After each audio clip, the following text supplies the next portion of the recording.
بسم الله الرحمن الرحيم. عن جابر رضي الله تعالى عنه قال قال رسول الله صلى الله تعالى عليه وسلم: وهذه الدنيا مرتحلة ذاهبة وهذه الآخرة مرتحلة قادمة ولكل واحدة منهما بنون. الحديث رواه البيهقي.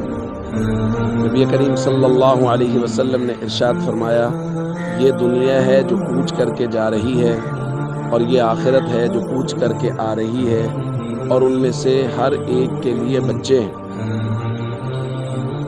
دوستو، نبی کریم صلی اللہ علیہ وسلم نے بہت ساری مثالوں سے یہ بات سمجھائی ہے کہ دنیا عارضی ہے، ختم ہو جانے والی ہے، اور اصل آخرت ہے جو کبھی نہ ختم ہونے والی ہے۔ اسی مضمون کا ایک اثر حضرت علی رضی اللہ تعالیٰ عنہ سے بھی ملتا ہے۔ فرمایا: ارتحلت الدنیا مدبرہ وارتحلت الآخرہ مقبلہ۔ دنیا ہے جو کوچ کر کے جا رہی ہے، اور آخرت ہے جو کوچ کر کے آ رہی ہے۔ وَلِكُلِّ وَاحِدَةٍ مِّنْهُمَا بَنُونَ، اور ان میں سے ہر ایک کے لیے بچے ہیں۔ فَكُونُوا مِنْ أَبْنَاءِ الْآخِرَةِ، لہذا تم آخرت کے بچے بنو۔ وَلَا تَكُونُوا مِنْ أَبْنَاءِ الدُّنْيَا، دنیا کے بچے نہ بنو۔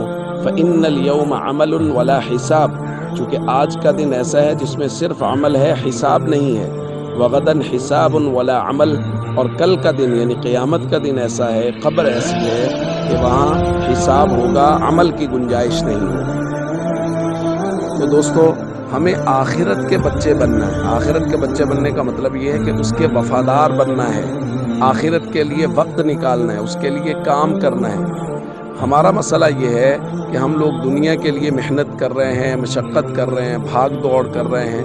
اگر کوئی آدمی، پرسوں ہمارے ایک بزرگ مثال دے رہے تھے کہ اگر کوئی آدمی یہ کہے کہ فلاں لوگ یا کوئی بھی بندہ اگر پورا مہینہ نماز مسجد میں جماعت کے ساتھ پڑھے گا تو میں اس کے گھر کا سارا راشن کا ذمہ لیتا ہوں، یا اس کے بجلی کے بل کا ذمہ لیتا ہوں، تو وہ کہتے ہیں مسجد بھر جائے گی۔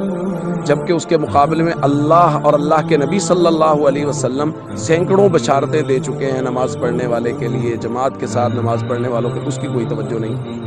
تو ہمیں اپنی ڈگر کو بدلنا چاہیے، اور اللہ اور اللہ کے رسول صلی اللہ علیہ وسلم کی زبان مبارک کا ایسا اعتماد ہونا چاہیے کہ ساری دنیا کے انسان مل کے ایک بات کہیں اور اللہ کے نبی صلی اللہ علیہ وسلم ایک بات کہیں، تو اللہ کے نبی صلی اللہ علیہ وسلم کی بات ہی حق اور سچ اور یقینی ہے۔